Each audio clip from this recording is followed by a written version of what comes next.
April 22-ന് Jammu കശ്മീരിലെ പഹൽഗാമിൽ ഉണ്ടായ ഭീകരാക്രമണത്തിൽ 26 പേരാണ് കൊല്ലപ്പെട്ടത്. സുരക്ഷാ വീഴ്ച ഉൾപ്പെടെ ചൂണ്ടിക്കാട്ടി കേന്ദ്ര സർക്കാരിനെതിരെ വിമർശനം ഉയരുമ്പോൾ പ്രധാനമന്ത്രി നരേന്ദ്രമോദിയുടെ പഴയ വീഡിയോ സമൂഹ മാധ്യമങ്ങളിൽ ചർച്ചയായിക്കൊണ്ടിരിക്കുകയാണ്. രാജ്യത്ത് തീവ്രവാദികളുടെ കടന്നുകയറ്റത്തിനെതിരെ ഗുജറാത്ത് മുഖ്യമന്ത്രിയായിരുന്ന കാലത്ത് നരേന്ദ്രമോദി നടത്തിയ ഒരു പ്രസംഗമാണ് ഇപ്പോൾ ചർച്ചയായിക്കൊണ്ടിരിക്കുന്നത്.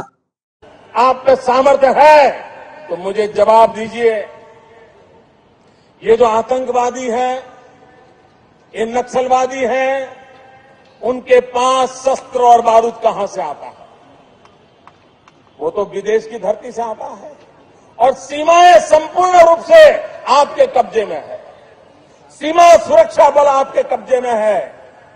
जो आपके कब्जे में है उसको तो संभालो, और जो विदेश से बारूद आता है, शस्त्र आते हैं, आतंकवादियों के पास पहुंच जाते, उसको तो रोको।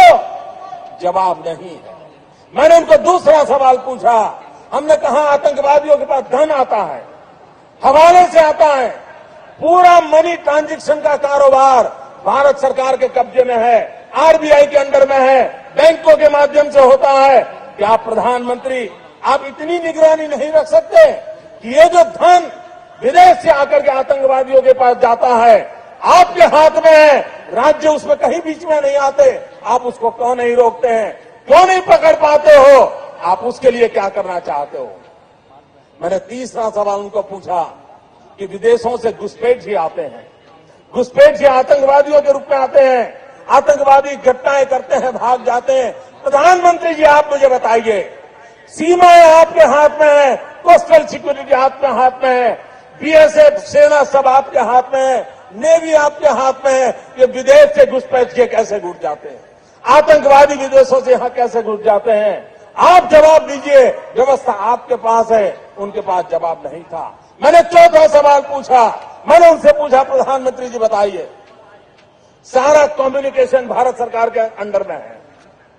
कोई भी अगर टेलीफोन पे बात करता है, ईमेल भेजता है, कोई भी कम्युनिकेशन करता है, भारत सरकार उसको इंटरप्ट कर सकती है, इंटरप्ट कर करके जानकारियां पा सकती है कि आतंकवादी गतिविधि के अंदर कौन सा कम्युनिकेशन चल रहा है, और आप उसे रोक सकते हो।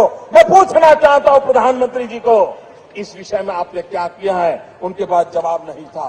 അന്നത്തെ കേന്ദ്ര സർക്കാരിനും പ്രധാനമന്ത്രി മൻമോഹൻ സിംഗിനുമെതിരായുള്ള നരേന്ദ്രമോദിയുടെ ഈ പ്രസംഗം, ധൈര്യമുണ്ടെങ്കിൽ പ്രധാനമന്ത്രിക്ക് തനിക്ക് ഉത്തരം നൽകണം, വിദേശ മണ്ണിൽ നിന്ന് വരുന്ന തീവ്രവാദികൾക്ക് എവിടെ നിന്നാണ് ആയുധങ്ങൾ ലഭിക്കുന്നത്, അങ്ങനെ ഒരുപാട് ചോദ്യങ്ങളാണ് അദ്ദേഹം ചോദിക്കുന്നത്.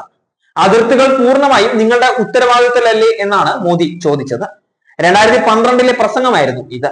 BSFും തീരദേശ സുരക്ഷയും നേവിയും എല്ലാം നിങ്ങളുടെ കയ്യിലല്ലേ, എന്നിട്ടും എങ്ങനെയാണ് തീവ്രവാദികൾ രാജ്യത്ത് നുഴഞ്ഞു കയറുന്നത്? RBI നിങ്ങളുടെ കയ്യിലല്ലേ, എന്നിട്ടും തീവ്രവാദികൾക്ക് പണം എങ്ങനെയാണ് ലഭിക്കുന്നത്? ആശയവിനിമയ സംവിധാനങ്ങൾ മുഴുവൻ കേന്ദ്ര സർക്കാരിന്റെ കൈവശമല്ലേ, പിന്നെ എങ്ങനെയാണ് തീവ്രവാദികൾ ഫോൺ വഴിയും ഇമെയിൽ വഴിയും ആശയവിനിമയം നടത്തുന്നത്? എന്തുകൊണ്ട് നിങ്ങൾക്ക് ഇത് തടയാൻ സാധിക്കുന്നില്ല? വിദേശ രാജ്യങ്ങളിൽ നിന്ന് ഹവാല വഴി ഇന്ത്യയിലെ തീവ്രവാദികൾക്ക് എത്തുന്ന ഫണ്ടിന്റെ ഒഴുക്ക് പ്രധാനമന്ത്രിക്ക് നിരീക്ഷിക്കാൻ പോലും കഴിയുന്നില്ലേ? തീവ്രവാദികൾ രാജ്യത്തെ ഇല്ലാതാക്കാൻ നോക്കുമ്പോൾ ഡൽഹിയിൽ ഇരിക്കുന്ന സർക്കാർ ഇതൊന്നും കാണുന്നില്ലേ? ഇങ്ങനെയൊക്കെ മോദി ചോദിക്കുകയാണ് ആ വീഡിയോയിൽ. അവർക്ക് ഈ ചോദ്യങ്ങൾക്ക് ഉത്തരമില്ല എന്നാണ് നരേന്ദ്രമോദി പ്രസംഗത്തിൽ പറഞ്ഞിട്ടുണ്ടായിരുന്നത്. 2012 നരേന്ദ്രമോദി നടത്തിയ പ്രസംഗമാണ് ഇപ്പോൾ ട്വിറ്ററിൽ ഉൾപ്പെടെ ചർച്ചയാകുന്നത്. പ്രധാനമന്ത്രിയോട് പ്രസക്തമായ ചോദ്യങ്ങൾ ചോദിക്കുവാൻ കഴിയുന്ന ഒരേയൊരു വ്യക്തി അദ്ദേഹം തന്നെയാണ് എന്നാണ് വീഡിയോ പങ്കുവെച്ച് നൈറ്റിസൺസ് പറയുന്നത്. 2014 BJP അധികാരത്തിൽ വരികയും നരേന്ദ്രമോദി പ്രധാനമന്ത്രിയാവുകയും ചെയ്യുകയായിരുന്നു. 2014 ശേഷം രാജ്യത്ത് പത്താൻകോട്ട്, ഉറി, പുൽവാമ തുടങ്ങിയ സ്ഥലങ്ങളിൽ ഭീകര ആക്രമണങ്ങൾ ഉണ്ടായി. സൈനികരടക്കം നിരവധി പേർക്ക് ജീവൻ നഷ്ടമാവുകയും ചെയ്തിരുന്നുവെന്നും നൈറ്റിസൺസ് ചൂണ്ടിക്കാട്ടുകയാണ്.